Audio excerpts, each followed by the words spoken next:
Welcome back. We are now joined by Prashant Mehra, partner at Thornton India LLP, to take us through the entire Thornton Dealtracker report for the month of May. Prashant, thanks for joining in. If I look at the report, the overall deal volume seems to have jumped up, but the deal value has fallen by 37% in May on a year-on-year basis. What is the reason for that? Because, in the beginning of the year, we were actually talking about an uptick when it came to the overall value, and we saw the average ticket size increasing. Why has there been a sudden fall in May? So I think, what you mentioned is absolutely right, but I think it's better to look at the entire deal activity in two buckets, which is M&A and private equity, and I'll just elaborate that in a bit. So the total transaction value for May 15 has been about $3.3 billion across 115 transactions. M&A in particular, which is domestic M&A, and inbound has been on a significant slide. However, outbound activity has gone up in value terms by about 4 times and in volume terms by about 33%. If we look at private equity, that has clocked about a $1.2 billion across 68 transactions. And in terms of growth as compared to May of 14, that has been about 50% in terms of both value and volume.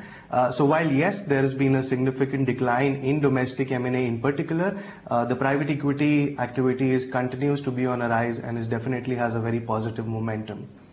Okay, Prashant, as you said, domestic M&A has seen a decline, whereas PE investments are going up. Could you divide this as per sectors? And is this a trend that is likely to continue, that we're actually seeing a decline when it comes to domestic M&A at a time when there actually is a lot of buzz as far as the overall economical turnaround is concerned? So I don't think so. This is something which is a continuing trend. It's probably a season which has come and will go quicker than it has come. In terms of the sector spread, as far as the M&A is concerned, M&A space is concerned, pharma continues to be a dominant sector with about contributing 23% in value terms. And retail and consumer, which has been a trending sector in the last couple of months, has made a significant contribution this month with about 50% in total deal values in M&A.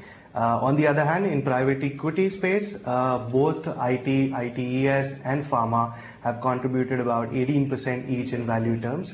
But again, financial services sector, which has been a trending sector in the PE space, has contributed about 40%.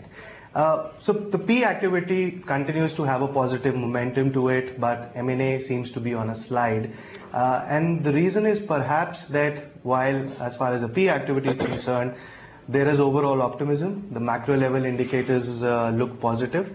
As far as M&A is concerned, that seems to be on a slide primarily because the corporate financial year-end results are out. They seem to be below estimates. The balance sheets of corporate continue to be in the red. So what is lacking is the fact that there is lack of domestic acquisition funding. Internal accruals are not there on the corporate balance sheets. There is no debt available for acquisition funding. Valuations have increased, and thus we have that gap. All right, quickly, Prashant, very short on time. Domestic M&A is decreasing, but if I look at the cross-border M&A, it seems to be fairly steady. Is that a trend that cross-border will continue to dominate M&A activity? Quickly.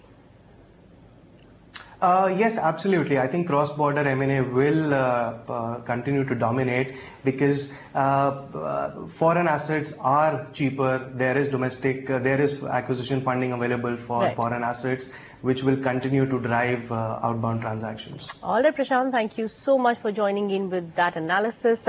So that was the Thornton Dealtracker report for the month of May. Unfortunately, that's all we have on this edition of Reporter's Diary. Thank you so much for watching the show. Stay tuned to CNBC TV 18. Much more up ahead.